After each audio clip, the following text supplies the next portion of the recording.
नमस्ते। यहाँहरूलाई मैले आज यहाँहरूले केही साथीहरूले बारम्बार उठाएको एउटा जिज्ञासातिर ध्यान केन्द्रित गर्न चाहन्छु।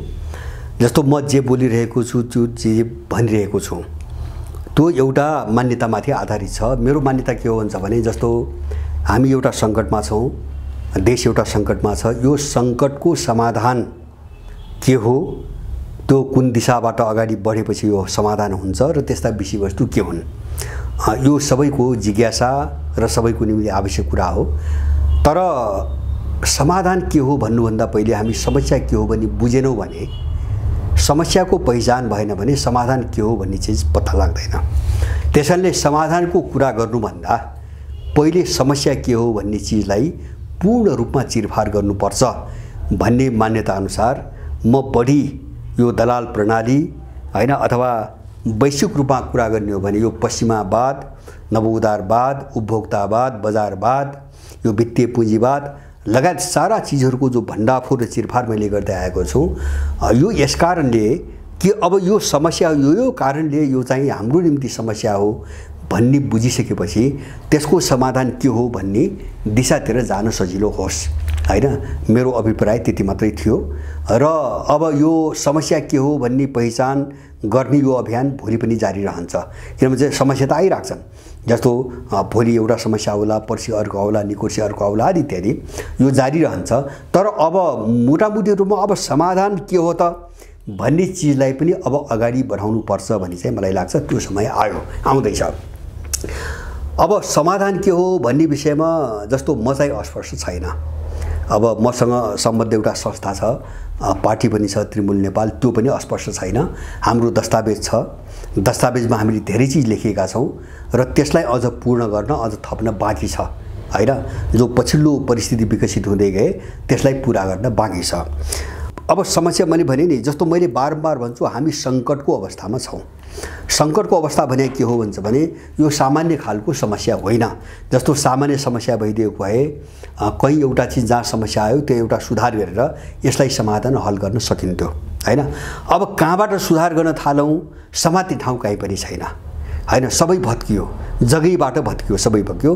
देश आज कहाँ छ भन्छ भने पुरै दण्डहीनताको एउटा प्रक्रियाबाट अगाडि बढिरहेको छ। जस्तो जसले जे सक्छ त्यही गर्ने हैन, जसले चाहिँ शक्ति प्रयोग गर्न सक्छ त्यही गर्ने। अपराध, चरम स्वेच्छाचारिता, चरम अपराध, चरम दण्डहीनता जस्तो लुटका रूपमा देखिरहेका छौँ, हत्याका रूपमा देखिरहेका छौँ, भ्रष्टाचारका नाममा देखिरहेका छौँ। विभिन्न घटनामा जस्तो अब यिनले गरेका, दलहरूले गरेका विभिन्न अपराधमा यिनले आफै उन्मुक्ति दिने गरेका घटना देखिरहेका छौँ। जस्तो अस्ट्रेलियाई राष्ट्रपतिबाट चाहिँ तपाईँको यस्ता अभियोगका मान्छेहरूलाई चाहिँ आम माफी दिने भयो हैन। कानुनले नै नदिएका कुराहरू यिनले गर्दै आएका छन्। त्यति मात्र होइन, अस्ति एकपटक राष्ट्रपतिले फिर्ता पठाएको नागरिकता विधेयक जबरजस्ती गैर कानुनी ढङ्गले चाहिँ फेरि प्रमाणीकरण गर्न लगाएका छन्। मैले यो सबै चिजले के देखाइरहेछ, देश सङ्कटमा छ। यिनको व्यवस्था प्रणाली, यिनको चिन्तन प्रणाली, यिनको विचार प्रणाली चरम सङ्कटमा फसिसकेको छ। त्यसकारणले अब तल जगमा केही पनि छैन। मैले भन्न खोजेको हामीले समाधानको कुरा हेर्दा नि यहाँबाट बुझौँ। जस्तो जगमा केही पनि छैन, हामीले जगैबाट नयाँ चिज बनाउनु पर्ने भयो। अब जगैबाट नयाँ चिज के बनाउनु पर्ने भयो त हामीले बाहिर जे देख्छौँ यो सारा चिज बनाउनु पर्ने भयो। के बनाउनु पर्ने भयो, जस्तो चाहिँ हामीसँग छ, मैले 5वटा श्रेणीमा 5वटा वर्गमा समस्यालाई राख्छु अनि त्यस अन्तर्गत अब च्याप्टरमा त्यसपछि बहस सुरु हुन्छ। मैले भने समाधानको कुरो सजिलो छैन। तपाईँ हामी यो अध्ययनमा अलिकति गहिरिएर लाग्दियो भने मात्रै यो कुरा बुझ्छौँ। जस्तो समाधान मैले भने नि हामीसँग केही पनि छैन। यो सङ्कटको अवस्था हो। सङ्कट भनेको यो पुरानो दलाल र यथास्थितिवादी प्रतिक्रियावादी हैन तपाईको विचार प्रणाली, राज्य प्रणाली जगैबाट हल्लिसकेको छ, चरमराइसकेको छ हैन। हिजोका केही पनि चिज अब सबै भत्किसके हैन र एउटा अराजकता र स्वेच्छाचारिता मात्रै छ। अब यो हो भने यसको जवाब के हो भन्छ भने अब देशले जगैबाट नयाँ पुनर्संरचनाको माग गरिरहेको छ। त्यो पुनर्संरचना समग्र क्षेत्रमा, त्यो सोचमा पुनर्संरचना, त्यो विचारमा पुनर्संरचना, त्यो व्यवस्था प्रणालीमा पुनर्संरचना, त्यो मानिसको जीवन पद्धतिमा पुनर्संरचना, सबैतिर पुनर्संरचना अथवा नयाँपनको खोजी गरिरहेको छ। र यो खोजी अन्तर्गत हामीले मूलभूत समस्यालाई केही वर्गमा बाँडेर अब हामीले त्यो वर्ग अन्तर्गतका टपिकहरुमा अब बहस गर्नुपर्छ समाधान के हो हैन। जस्तो नम्बर 1, पहिलो कुरो हामीले हाम्रो नयाँ सोच, नयाँ दृष्टिकोण अथवा हेर्ने आफ्नो तरिका विकास गर्न आवश्यक छ। यो लडाईमा हामीले समाधानको कुरा गर्दा है, अब यो भित्र अरु धेरै चाहिँ शीर्षकहरु आउँछन्, म त्यहाँ आज चाहिँ जाँदिन। अब त्यो सोच आफ्नो बनाउन, सोच बदल्न किन जरुरी छ भन्छ भने, जस्तो म तपाईहरुलाई एउटा उदाहरण दिउँ। हाम्रो सोच के छ अहिले, समाधानको कुरा, हाम्रो सोच, हाम्रो दृष्टिकोण, हाम्रो फिलोसफी के छ भन्छ भने, पश्चिमी जगत भनेको एकदमै विकसित जगत हो। अब विद्वान भनेका पश्चिमका युरोप र अमेरिकन हुन्। अब संसारको सबभन्दा उन्नत शिक्षा प्रणाली त्यही मात्रै छ। अब धन सम्पत्ति पनि त्यही मात्रै छ। उनले जे गर्छन् त्यो अनुसरण गर्नुपर्छ। उनी महान छन्, हामी तल छौं हैन। हामीले त उनको अनुसरण मात्रै गर्ने हो हैन। यो एउटा फिलोसफी सोचको विकास भयो हामी कहाँ हैन। त्यसले हामीलाई गुलाम बनाइदियो र हामी गुलामको हैसियतबाट सोच्छौं हर चीज। त्यसकारणले पहिले त एउटा दृष्टिकोण कहाँ फेर्नु पर्यो, बदल्नु पर्यो भन्छ भने, हामी पनि श्रेष्ठ छौं, हामी पनि विवेकशील छौं, हामी पनि मान्छे छौं भन्ने आत्मविश्वास लिएर अब सोच्नु पर्यो। कसरी? आफ्नो सापेक्षताबाट सोच्न सुरु गर्नु पर्यो सबै क्षेत्रमा। जस्तो सोच्न कसरी, अब दर्शन कहाँ विकास गर्नु पर्यो, दृष्टिकोण कसरी विकास गर्नु पर्यो, हाम्रो समग्र राष्ट्रिय परिवेश के हो, परिवेश हेर्नु पर्यो। अब हाम्रो दृष्टिकोण हामीले त्यसमा आधारित निर्माण गर्नु पर्यो। हाम्रो जलवायु कस्तो छ हाम्रो देशको भू बनावट कस्तो छ, हाम्रो देशका वन वनस्पति कस्ता छन्, हाम्रो देशका पशुपक्षीहरू कस्ता छन्, हाम्रा सभ्यता कस्ता छन्, हाम्रा संस्कृति कस्ता छन् र ती सभ्यता र संस्कृतिले विकास गरेका हाम्रा मूल्यहरू कस्ता छन् र हामी बीचको सामाजिक र पारिवारिक सम्बन्ध कस्तो छ। बस यो दायराभित्र बसेर एउटा दृष्टिकोण बनाउनु पर्यो। पहिले हामी व्यक्ति स्वतन्त्रता, मानव अधिकार, डेमोक्रेसी, नवउदारवाद यस्ता फाल्तु दृष्टिकोण बोकेर जो विचारसँग दृष्टिकोण हामी कहीँ पनि समाधान भेट्दैनौँ। हामीले आफ्नै मौलिकतामा र आफ्नै सापेक्षतामा हामीले सर्वप्रथम दृष्टिकोण हेर्ने तरिकालाई सच्याउन, ठिक ठाउँमा ल्याउन जरुरी छ हैन। अब यो चाहिँ एउटा कुरा भयो। अब यससँग धेरै चीज जोडिन्छ। म त्यहाँ गएन, यसभित्र धेरै शीर्षक आउँछन्, धेरै कुराहरू आउँछन्। म सविस्तार अब त्यहाँ जान्छु अर्को पटकदेखि। जस्तो दृष्टिकोणको मामिलामा के हो त, हामीले सुधार्नु पर्ने कहाँ हो, हामी लड्नु पर्ने, करेक्सन गर्नुपर्ने के हो, म त्यो बुदामा म अब यस पछाडि केही दिनपछि, अब केही हप्ता लाग्ला, म तयारी गर्दैछु, म यो श्रृङ्खलामा जान्छु। पहिलो दृष्टिकोणको सुधार, हाम्रो समस्या हेराइमा सुधार हैन। आफूलाई चाहिँ तपाईको आफूप्रतिको आत्मविश्वास र जीवनको लक्ष्यप्रतिको विश्वास, आफूप्रति आत्मविश्वास, आफ्नो देशप्रतिको गौरव, सभ्यता र संस्कृतिको गौरव, बस यो परिधिभित्र बसेर हामीले हेर्ने हेराइ कसरी ठिक गर्ने, पहिलो समस्या यो। हामी यो अहिले जे दृष्टिकोण बोकेका छौँ, सोच्ने तरिका, यसलाई हामीले दिमागबाट मिल्गाउनै पर्छ। हामी न यो सङ्कट बुझ्छौँ न समाधान बुझ्छौँ हैन। पहिले समाधानको कुरा गर्नुभन्दा पहिले हामी यो ठाउँमा चाहिँ आएर ठिक हुन जरुरी छ। यदि यो ठिक गरेनौँ भने हामीले समाधानमा त बरबराउँछौँ तर बुझ्दैनौँ हैन। जस्तो कहाँ बुझ्दैनौँ त भन्छ भने, दृष्टिकोण हेराइ ठिक भएन भने हामी कहाँ बुझ्दैनौँ भन्छ भने, मैले आर्थिक विकासको मोडेलको एउटा कुरा गरौँला हैन। अब त्यो हेराइ ठिक भएन भने हामी कहाँमा, पश्चिम हेराइ त हाम्रो पश्चिममा हेराइ छ, विदेशी हेराइ छ, फिलोसफी त्यही छ, दृष्टिकोण त्यही छ, हेर्ने तरिका त्यही, सोच्ने तरिका त्यही छ।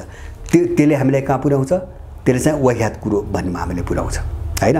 जस्तो भन्नुहोस् राज्य संरक्षित अर्थतन्त्र अथवा हामीसँग भएका स्रोत साधन, हामीसँग भएको पुँजी, हामीसँग भएको जनशक्ति र प्रविधिमा आधारित रहेको आर्थिक विकास प्रारम्भमा हामी यहाँबाट जाने भन्ने कुरालाई हामीले हास्यास्पद ठान्छौँ। कहाँ हास्यास्पद ठान्छौँ भने संसार त त्यो भूमण्डलीकृत भइसक्यो, किन उसले त्यो पढाएको छ, भूमण्डलीकृत भइसक्यो, संसार एउटै परिवार भइसक्यो हैन। अब त्यसकारणले गर्दाखेरि बजार अर्थतन्त्र हैन, संसारको माल यहाँ आइरहेछ, कसको माल रोक्न सकिन्छ, किन त्यो फिलोसफी दिएको छ, त्यो दृष्टिकोण बनाएको छ। त्यसकारणले हामीले जति राम्रा समाधानका कुराहरू हाम्रो दिमागमा पस्दैन जबसम्म हाम्रो हेर्ने दृष्टिकोण सुधारिँदैन। त्यसकारणले पहिलो हेराइ सुधारौँ। नम्बर 1 हेराइ सुधार्नेतिर जाउँ। अब त्यो सुधार्न के गर्नुपर्छ पछाडि जाउँला। दोस्रो समस्या विचारधाराको कोणबाट समाधान खोज्नु पर्यो। अब यसका शीर्षकमा पनि म जान्न, तिनी छुट्टै विषय छन्, दर्जनौं विषय छन्। अब विचारधाराको समस्या कोणबाट समाधान के हुन्छ भने हामीले बोकेको थट पश्चिमा थट हो, पश्चिमा स्कुल अफ थट हो, पश्चिमा विकास भएको हो, उसले आफ्नै अवधारणा विकास गरेको छ, उसको आफ्नै हित अनुसारका मूल्यहरू विकास गरेको छ जो हाम्रो निम्ति काम लाग्दैनन्, हैन।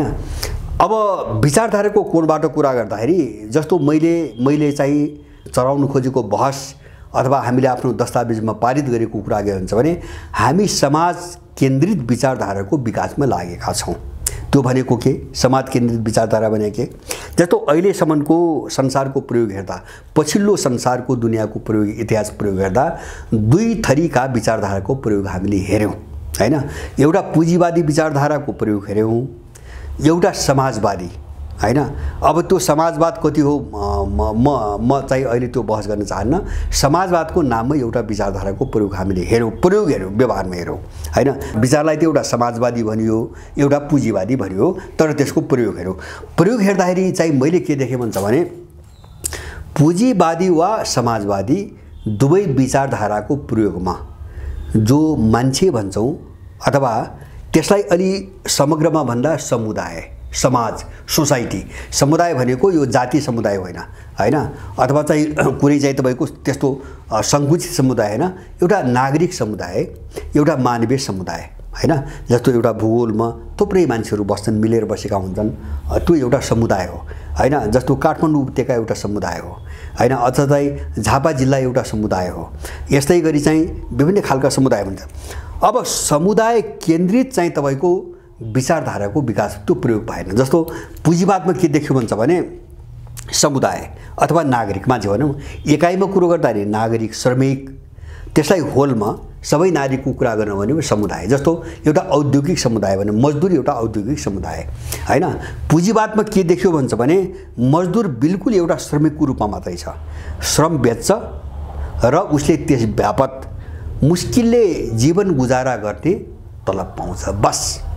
ऊ एउटा गुलामका रूपमा छ, ऊ एउटा मेसिनको रूपमा छ, श्रम गर्छ, श्रम गरे बापत मालिकले तोकेको ज्याला पाउँछ, त्योभन्दा बढी आर्थिक मामिलामा उसको स्वामित्व अधिकार कहीँ पनि छैन, ऊ श्रम बेच्ने एउटा श्रमिक मात्रै हो। हामीले पुँजीवादको यो अभ्यास देख्यौँ। अब हामी समाजवादमा के देख्यौँ? त्यहाँ समाजवाद भनिएको छ, समाजवाद भनिएको छ, गाछबास कबासको ग्यारेन्टी गरिएको छ, तर ग्यारेन्टी के शर्तमा भन्छ भने त्यहाँ पनि श्रमिक छ, हैन। समाजवादको नाममा पार्टीमा प्रभुत्व रहेको एउटा एलिटले, एउटा अभिजात तबकाले राज्य कन्ट्रोल गरेर बसेको छ, हैन। पार्टीमा हैकम भएका केही मान्छेहरूको कन्ट्रोलमा राज्य छ, बाँकी जो समुदाय हो त्यहाँ पनि मजदुर छ, त्यहाँ पनि श्रमिकै छ, हैन। तर सिङ्गो सम्पत्तिमाथि त्यो समुदायको स्वामित्व छैन, हामीले त्यो देखेनौँ। समुदायको स्वामित्व छैन। जस्तो तपाईँ श्रम गर्नुहोस्, हैन, ज्याला लिनुहोस्। एउटा समाजवाद र पुँजीवादको एउटा आधारभूत भिन्नता के हुन्छ भने समाजवादमा गाछबास कबासको ग्यारेन्टी गर्छ। जस्तो कोही अपाङ्ग हुन्छन्, कोही कमजोर हुन्छन्, कोही अशक्त हुन्छन्, कोही चाहिँ अनाथ हुन्छन्, हैन, त्यसलाई राज्यले हेर्छ। पुँजीवादी राज्यमा त्यो पनि हेरिँदैन। त्यो बाहेक जस्तो राजनीतिक स्वामित्व, शासन प्रणालीमा स्वामित्व अथवा अपरत्व अथवा हक भनौँ न, हैन, एउटा नीति निर्माण गर्न सक्ने जो अधिकार हो नि, शासन प्रणालीमा पनि दुवैमा देखिएन। सम्पत्तिको स्वामित्व, सामूहिक स्वामित्वमा पनि दुवै प्रणालीमा चाहिँ समुदायको चाहिँ तपाईँको अधिकार देखिएन। समुदाय दुवैतिर श्रमिक नै रह्यो। यो चिजलाई कसरी तोड्ने? हाम्रो आइडियोलोजी मैले समाज केन्द्रित विचारधाराको विकास गर्ने सोचमा हामी छौँ, त्यसमा लागेका छौँ। भने समुदायलाई बलियो कसरी बनाउने, कहाँ शासन प्रणालीमा बलियो कसरी बनाउने। जस्तो चुनाव हुन्छ, सरकार बन्छ, हैन, त्यो समुदायको कन्ट्रोलमा कसरी लग्ने, हाम्रो कुरो त्यहाँ छ। त्यो समुदाय निर्णायक हुने गरी त्यो पोलिटिकल शासन प्रणालीलाई कसरी चाहिँ विकास गर्ने, त्यसको निम्ति हामीले चाहिँ जस्तो पूर्ण स्वशासनको कुरा गरेका छौँ, हैन। जस्तो समुदाय त भोलि केलाई समुदाय मान्ने, कसरी समुदाय बनाउने, त्यसको परिभाषा के हो, तिनी छुट्टै कुरा हुन्। तिनी चाहिँ अहिले मैले त्यहाँ गएन, त्यो हामी चाहिँ भोलि त्यसको कन्सेप्टमा हामीले बनाएका छौँ, तर त्यहाँ समुदाय निर्णायक हुनु पर्यो, हैन। जस्तो अहिले यहाँ छ नि तपाईँको एउटा दल निर्णायक छ। अहिले के छ? दल निर्णायक, हैन। जस्तो राज्यको नीति निर्माणको तहमा कुनै निर्णय गर्नु पर्यो भने त्यो दलले गर्छ, जबरजस्ती गर्छ दलले। जस्तो अस्ति नागरिकता विधेयक प्रमाणीकरणमा यत्रो विरोध छ नेपालभरि, एउटा समुदाय हो, हैन। तर विदेशीको खाने गुण्डाहरूले अनि व्यवस्था गर्दै चाहिँ प्रमाणीकरण गरे, हस्ताक्षर गरे। छैन, यहाँ समुदायको केही पनि छैन। तपाईँको चुनाव हेर्नुहोस् हैन, जोसँग पैसा छ वा जसले माफियालाई काम गर्छु भन्ने माफियासँग पैसा लिन्छ, त्योभन्दा अर्को मान्छेले चुनाव उठ्ने जित्ने त कुरै छोड्नुहोस्, उठ्ने कल्पना पनि नगर्दा हुने स्थिति आयो हैन। छैन, चुनाव प्रणाली समुदायको हातबाट गयो, समुदायको हातमा छैन। शासन प्रणाली समुदायको हातमा छैन। तपाईँको संसद हेर्नुहोस्, त्यहाँ समुदायको कुरा कहिले हुँदैन। प्रत्येक सांसद माफियाको फाइल बोकेर मन्त्रालय कुदिरहेको छ। आज प्रत्येक सांसद त्यो माफियाको काम गर्ने कर्मचारीमा पुरै परिणत भइसकेको छ। उनको इन्कमको धन्दा नै माफियाको काम गर्नुको निम्ति फाइल बोक्ने हैन। या त एनजिओ या माफिया, बस टोटल सांसदको काम त्यही हो। आज छैन समुदाय। त जस्तो आर्थिक क्षेत्रमा आउनुहोस्, नबुदारवाद भने के छ? कर्पोरेट हाउस, पुँजीपति, केही छैन। इकोनोमी, ब्याङ्कहरूले सबै नेपालीलाई रित्तो बनाउन लायो नि आज लुटेर हैन। कहाँ छ समुदाय? सम्पत्तिमाथि समुदायको स्वामित्व कहाँ छ? केही पनि छैन। यो त करदाता मात्रै हो। जबरजस्ती कर वसुलेका छन्, लुटेका छन्, मोजमस्ती गरेका छन् र त्यसलाई मारेका छन्। केही छैन अधिकार हैन। आर्थिक रूपमा सुरक्षित हुने हैन कुनै अधिकार यसले पाएको छैन। माने सबैतिर समाज, संस्कृति सबैतिर यही छ। त्यसकारणले हाम्रो चाहिँ दोस्रो महत्त्वपूर्ण उद्देश्य भनेको विचारधारालाई समाज केन्द्रित कसरी बनाउने अथवा समाज केन्द्रित विचारधाराको विकास कसरी गर्ने, ताकि समुदाय र समुदाय भनेको त्यसमा आबद्ध नागरिक शक्तिशाली होस्, अधिकार सम्पन्न होस्। शासन प्रणालीको क्षेत्रमा जस्तो उत्पादन र वितरणको क्षेत्रमा अथवा मूल्य निर्धारणको क्षेत्रमा, समाज संस्कृति सबैतिर भनौँ। अब दोस्रो हाम्रो सरकार त्यो हो अब समस्या। तेस्रो चाहिँ हाम्रो एउटा दृष्टिकोणको कुरा कसरी सच्याउने, दोस्रो विचारधारा, समाज केन्द्रित विचारधारा अथवा हाम्रो आफ्नो नयाँ थट चाहिँ विकास कसरी गर्ने। तेस्रो चाहिँ मूल्य मान्यता र व्यवस्था प्रणाली।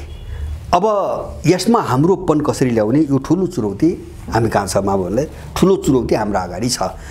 जस्तो मैले भन्छु नि, हामीसँग जीवन पद्धति छ नि। जीवन पद्धति भनेको मान्छेले साँझदेखि बिहानसम्म अथवा बिहानदेखि साँझसम्म जे गर्छ हैन, त्यो खानपानमा जे गर्छ, लवाइ खुवाइमा जे गर्छ, बोलीचालीमा जे गर्छ, अथवा चाहिँ हाउभाउ जेस्चरहरूमा जे गर्छ, अथवा चाहिँ वेशभूषा, भाषा आदि इत्यादि मान्छेको दैनिक जीवनमा मान्छेले जे अभ्यास गर्छ नि, त्यो चिजलाई कसरी ट्र्याकमा ल्याउने भन्ने छ हाम्रो कुरा। किन भन्छ भने जीवन पद्धतिले मान्छेको दिमाग बदल्छ, सोच बदल्छ। जस्तो आज हाम्रो सोच किन विकृत भयो हैन, किन चाहिँ हामी चाहिँ गैर जिम्मेवार भयौँ नेपालीहरू, किन अनुत्तरदायी भए हैन, यत्र सङ्गीन मुद्दाहरू छन्, किन मान्छे चाहिँ तपाईँको प्रतिक्रिया विहीन देखिन्छ, अथवा चाहिँ यस्ता गम्भीर मुद्दाहरूमा चाहिँ तपाईँको सडकमा मान्छे किन देखिन्न, किन नितान्त स्वार्थका र एउटा सानो घेरासँग जोडेका मुद्दाहरूमा सडकमा उर्लन्छ हैन। किन यो चिज के हुन्छ भने हाम्रो बिस्तारै बिस्तारै हाम्रो आफ्नो जीवन पद्धति, हाम्रो लवाइ खुवाइ, बोल्ने शैली, शिष्टाचार, भाषा अथवा चाहिँ वेशभूषा, खानपिनले हाम्रो समग्र सोच जसरी बल्दै गयो नि, त्यसले हामीलाई पुरै बेकामी मान्छे बनाइदिएको छ, एकदम गैर जिम्मेवार अनुत्तरदायी मान्छे बनाइदिएको छ। अब यो जीवन पद्धतिलाई कसरी बदल्ने? किन भन्छ भने यो हामीले बदलेनौँ भने हाम्रो सोच बदलिन्न हैन। किताब पढेर ध्यान गरेर सोच बदलिनु होइन। किन मान्छेको सोच के भन्छ, उसको आफ्नो परिवेशले बदल्छ। तपाईँ जस्तो परिवेशमा हुनुहुन्छ, जस्तो परिवेशमा बाँच्नुहुन्छ, वरिपरि जे देख्नुहुन्छ र जे चिजको प्रभाव पर्छ त्यो अनुसार तपाईँको सोचमा परिवर्तन आउँदै गर्छ।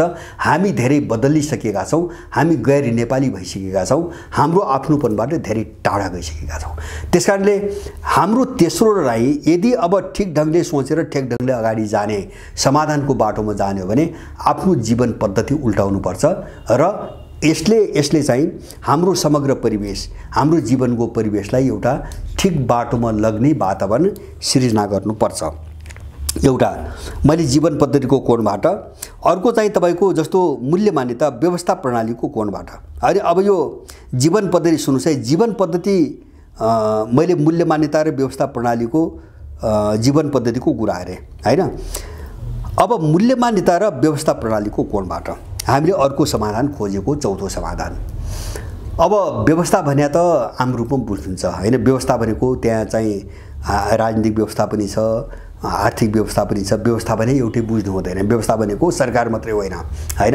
आर्थिक प्रणाली पनि व्यवस्था हो, सामाजिक प्रणाली पनि व्यवस्था हो, सांस्कृतिक प्रणाली पनि व्यवस्था हो, नैतिक मनोवैज्ञानिक धेरै हुन्छन्, हैन? यो सबैलाई व्यवस्था भनिन्छ। प्रणाली सबै अङ्गहरूमा एउटा प्रणाली विकास समग्रमा त्यसलाई एउटा व्यवस्था भनिन्छ।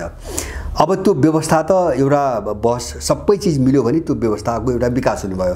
अब त्योभन्दा अगाडि मैले भने नि जस्तो मूल्य मान्यताको अघि नै मैले कुरा गरेँ, विचारधारापछि मूल्य मान्यता।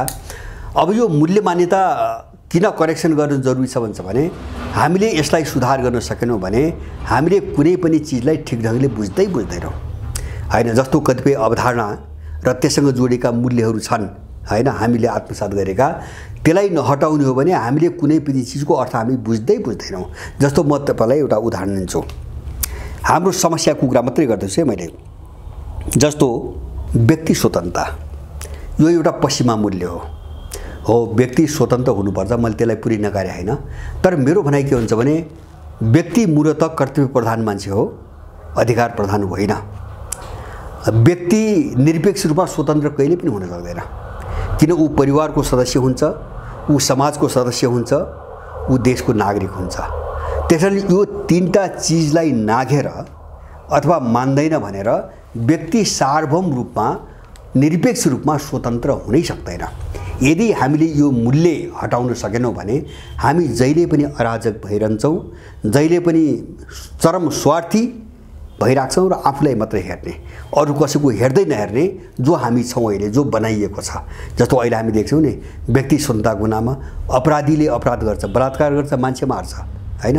व्यक्ति मानवाधिकार भन्दै यहाँका यो पश्चिमाहरूले पैसा खुवाएका क्रिमिनलहरू मानवाधिकार भन्दै दौडेर जान्छन्। बलात्कारीको मानवाधिकार सम्मान गर, हैन? हत्याराको मानवाधिकार सम्मान गर। उनले त्यसरी स्कुलिङ गरिरहेका छन्। अपराधीहरूको मानवाधिकार, हैन? अनि चाहिँ व्यक्ति स्वतन्त्रता, समाज पनि नमान, परिवार पनि नमान, देश पनि नमान, व्यक्ति स्वतन्त्र हुनुपर्छ। त्यो सबभन्दा यो मूल्यलाई हामीले नहटाइकन हामी जिम्मेदार बन्न सक्दैनौँ। हामी के समाधानका कुराहरू छौँ? जब तपाईँ हामी मनै सर्वोपरि हुँ, मभन्दा माथि कोही छैन, मैले कसैलाई मान्दैन, हैन? मेरा सबै आवश्यकता पुग्नु पर्यो, हामी त्यो चिजमा रहेसम्म हामी यो समाधानमा कुनै पनि भूमिका खेल्न सक्दैनौँ, भूमिका निर्वाह गर्न पनि हामी सक्षम हुँदैनौँ। त्यसकारणले जस्तो व्यक्ति स्वतन्त्रता एउटा मूल्यको कुरा भयो, पश्चिमा मूल्यको कुरा भयो।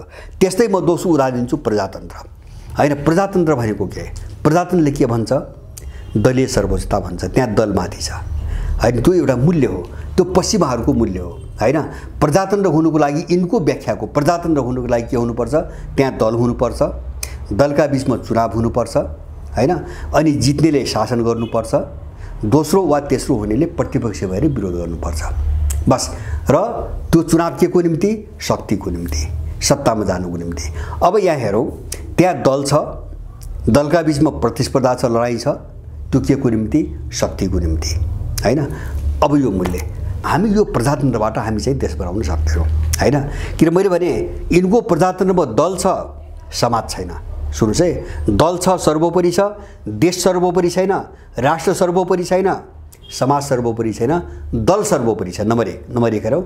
दोस्रो, यो लडाइँ शक्तिको निम्ति छ, शक्तिको निम्ति, सत्तामा पुग्न, शक्ति अठ्याउन, हातमा अठ्याउन र शासन गर्नुको निम्ति। शक्ति सर्वोपरि हो, शक्ति कसरी कब्जा गर्ने, बस कुरो त्यति छ। त्यहाँ चाहिँ के छ? समन्वय छैन, मेलमिलाप छैन, प्रतिस्पर्धा छ, लडाइँ छ, समन्वय छैन, मेलमिलाप छैन, सद्भाव छैन, हैन? शक्तिको कुरा त छ, तर त्यहाँ देशको कुरा छैन, त्यहाँ सभ्यताको कुरा छैन, त्यहाँ समाजको छैन, त्यहाँ मूल्य र मान्यताहरूको कुरा छैन। त यस्तो मूल्य बोकेर हामी कहाँ जान्छौँ? प्रजातन्त्रको यस्तो व्याख्या हामी पुगेर कहाँ जान्छौँ? त्यस्तै अर्को मूल्यको समस्या छ, जस्तो रिलिजन भनेको धर्म होइन, हैन? धर्म भन्ने शब्द नै अङ्ग्रेजीमा छैन, किन? पश्चिमी सभ्यतामा क्रिस्चियनमा धर्मै छैन, धर्मको अभ्यास नै भएन कहिले पनि। त्यसकारणले त्यो धर्मलाई सम्बोधन गरी उनीसँग शब्द छैन। उनीहरूले एउटा कल्चर, एउटा पूजा पद्धति, प्रार्थना विधिसँग जोडिएको, हैन? जो एउटा सम्प्रदाय हो त्यसलाई रिलिजन भने, हैन? त्यसलाई हामी धर्म पनि अनुवाद गऱ्यौँ र हामी कहाँ लफडामा फस्यौँ? हामी धर्मबाट च्युत भयौँ। अनि जस्तो पूजा पद्धति, जस्तो हिन्दुइजम भनेको पूजा, हिन्दू भनेको पूजा पद्धति हो, कल्चर हो। क्रिस्चियनिटी भनेको तपाईँ पूजा पद्धति हो, प्रार्थना विधि हो, इस्लाम त्यही हो, बुद्धिज्म त्यही हो होइन। अब उनले पन्थलाई रिलिजनलाई धर्म भने हामी त्यो अनुवाद गऱ्यौँ। अब त्यो रिलिजनलाई हामीले धर्म पनि बुझ्दासम्म हामी यो लफडा र यो दुष्प्रवृत्तिबाट हामी मुक्त हुन सक्ने सम्भावना छैन होइन। यो एक खालको यो चाहिँ तपाईँको उदाहरण भयो। अब त्यस्तै गरेर मैले अर्को जुन्छु तपाईँको नेसनलाई हामीले चाहिँ राष्ट्र भनी अनुवाद गऱ्यौँ। नेसन राष्ट्रको अर्थ नेसन हुँदैन होइन। नेसन भनेको ल्याटिनको नेसियो शब्दबाट आएको हो, त्यसैबाट अङ्ग्रेजीमा नेसन भयो। एउटा कल्चरल ग्रुप होइन, उस्तै खालको बसाइ लवाई खवाई र बोलीचाली भएको एउटा समूहलाई ल्याटिन भाषामा नेसियो भनिन्थ्यो होइन प्राचीन कालदेखि। त्यसैलाई अङ्ग्रेजीमा नेसन बनाइएको। त्यस कारणले उनीहरूको नेसन भनेको एउटा कल्चरल ग्रुप जसलाई आज जाति भन्छन् उनीहरू, जसलाई हिजोको एउटा कल्चरल ग्रुप सांस्कृतिक संस्कारसँग जोडिएको समूह र आज पश्चिमाहरूको अलि बृहत व्याख्यामा जातिलाई जातीयतालाई उनीहरू राष्ट्र भन्छन्। हामीले भनेको राष्ट्र त्यो होइन होइन। जस्तो राष्ट्रको अर्थ दीप्तीय हो, प्रकाश हो, उज्यालो हो। जस्तै उज्यालो दिन्छ त्यसलाई राष्ट्र भनिन्छ। हाम्रो सभ्यतामा कति विशाल अन्तर छ। त हामीले त्यो नेसन भन्ने शब्द घोक्दासम्म हामी राष्ट्र कसरी बुझ्छौँ, त्यो मूल्यले हामीले कहाँ पुर्याउँछ हो। यस्ता धेरै चिज छन्, मैले 2-3टा मात्रै भने, धेरै चिज छन् जुन चिजहरू हामीले फ्याँक्न जरुरी छ यदि समाधानको कुरा गर्ने हो र ठिक ढङ्गको समाधान खोज्ने हो होइन। उचित समाधान, सम्यक समाधान, वास्तविक समाधान खोज्ने हो भने हामीले बोकेका अवधारणा र त्यससँग जोडिएका मूल्यहरूलाई नसच्याइकन हामीले चाहिँ हाम्रो चाहिँ आफ्ना मूल्यहरू आत्मसात नगरिकन र अहिले हामीले बोकेका चिजको पुनर्परिभाषा गरेर यसलाई नमिर्काइकन हामीले समाधान दिन सक्दैनौँ। किन भन्छ भने हाम्रो भावना त हुन्छ, एउटा हुन्छ, समाधानको हुन्छ, तर हाम्रो मूल्य भने त लागु हुने चिज हो नि भोलि होइन, प्रयोग हुने चिज हो। हाम्रो मूल्यले हामीलाई उतैतिर डोराइराख्छ। मन एउटा हुन्छ, कुरा एउटा हुन्छ, भावना अर्को हुन्छ, तर हामी डोरिन्छौँ उतै जो उनले दिइरहेका छन्। त्यस कारणले मूल्य र अवधारणाहरूमा करेक्सन गर्न जरुरी छ। चौथो कुरो मैले भने, पहिलो कुरो दृष्टिकोण सच्याउनुपर्छ हामीले। अब यो समाधानको कुरा गर्दा लडाइँ कति गहिरो छ र कति व्यापक छ, दृष्टिकोण करेक्सन गर्नुपर्छ। दोस्रो हाम्रो आफ्नो आइडियोलोजी हुनुपर्छ, त्यो पनि समाज केन्द्रित, समाजलाई केन्द्रबिन्दु, समाजको समूह अथवा नागरिक समूहलाई केन्द्रबिन्दुमा राखेर आर्थिक, राजनीतिक, सामाजिक, सांस्कृतिक सबै क्षेत्रको हामीले विचारधाराको हामीले विकास गर्नुपर्छ। नम्बर 3 मूल्य मान्यता र व्यवस्था प्रणालीको कोणबाट हामीले आफ्नो कोणबाट सोच्नुपर्छ। यिनका अवधारणा र मूल्य हामीले परित्याग गर्नुपर्छ। र चौथो मैले भने हामीले आफ्नो जीवन पद्धतिको कोणबाट एउटा समाधान खोज्नुपर्छ। पहिले समग्र देशको समाधानको च्याप्टरमा जानुभन्दा अगाडि, बुदामा जानुभन्दा अगाडि हाम्रो जीवन पद्धति कसरी चाहिँ मौलिक बनाउने, आफ्नोपन कसरी ल्याउने, र पाँचौँ अन्तिम यो चारवटै काम गर्दा दृष्टिकोणको कुराबाट, विचारधाराको कुराबाट, मूल्य मान्यताको कुराबाट र जीवन पद्धतिको कोणबाट हामीले समानता कुरो गर्दाखेरि हाम्रो सोच्ने मियो के होइन, कुन चिजलाई केन्द्रबिन्दु बनाएर अथवा कुन चिजलाई मुख्य कडी बनाएर हामी यी सबै कुरा सोच्छौँ। हामी त्यो टुङ्गोमा पुग्नुपर्छ होइन। सोच्ने आधार के त होइन, कहाँ टेकेर सोच्ने, केमा टेकेर सोच्ने, हावामा टेकेर सोच्ने होइन। सोच्ने भन्ने मात्रै पुग्दैन, त्यसको मियो चाहिन्छ। त्यो भनेको सभ्यता र संस्कृतिहरू हुन्। त्यो यो सबै चिजको मियोमा अथवा यो सबैलाई सोच्ने जो मियो हुन्छ नि, त्यसमा हामीले हाम्रो देशका सभ्यताहरू विशेष गरिकन, मेरो आफ्नो धेरै छन्, मैले कसैलाई अपमान गर्न खोजेको होइन, जस्तो विशेष गरिकन ठुला सभ्यता जस्तो वैदिक सभ्यता, बोन सभ्यता, किराँत सभ्यता र बौद्ध सभ्यता, यी चारवटा सभ्यता र यससँग जोडिएर विकास भएका संस्कृतिहरू, यिनलाई चाहिँ केन्द्रबिन्दुमा राखेर, यिनलाई मियो बनाएर, यिनलाई मेरुदण्ड बनाएर हामीले करेक्सनको बाटो खोज्ने हो। योभन्दा बाहिर गएर हामी फस्छौँ होइन। जस्तो मैले भने हाम्रो विदेश नीति कस्तो के पश्चिमाहरूले लेखेका किताब पढेर हामीले विदेश नीति बनाउने। हामीले विदेश नीति बनाउँदाखेरि हाम्रो देशका सभ्यता र हाम्रो देशको संस्कृति हो। किन हाम्रो आफ्नोपन भनेको यही हो र यही चिजले नै राष्ट्रिय हितको प्रतिनिधित्व गर्छ र यही सभ्यता र संस्कृतिले यहाँको मान्छेको रक्षा गर्छ, यहाँको आवश्यकता पुरा गर्छ। त्यसकारणले गर्दाखेरि राष्ट्रहित गर्ने हो र यहाँको मान्छेको आवश्यकता पुरा गर्ने हो भने हामीले मियोमा सभ्यता र संस्कृतिलाई राख्नै पर्छ। त्योभन्दा बाहिर गएर हामीले कुनै पनि सोच बनाउन सक्दैनौँ। यो पाँचौँ निष्कर्ष हो मेरो। त्यस कारणले गर्दाखेरि अब यो 5वटा जो क्याटेगोरी छ, जो वर्ग छ, यो वर्गभित्र अब दर्जनौँ चाहिँ टपिकहरू छन्, शीर्षकहरू छन्। हामी त्यहाँ जान्छौँ। अब त्यहाँ जाउँ जस्तो चाहिँ शासन प्रणाली, जस्तो विचारधारा भनेपछि विचारधाराको क्षेत्रमा के त के हैन के जस्तो राजनीतिक विचारधारा के, आर्थिक विचारधारा के, सामाजिक सांस्कृतिक नैतिक मनोवैज्ञानिक, अब यो च्याप्टरमा हामी जान्छौँ हैन। हामीले बुझेका कुरा हामी राख्छौँ भन्ने चाहिँ मेरो विनम्र आग्रह छ।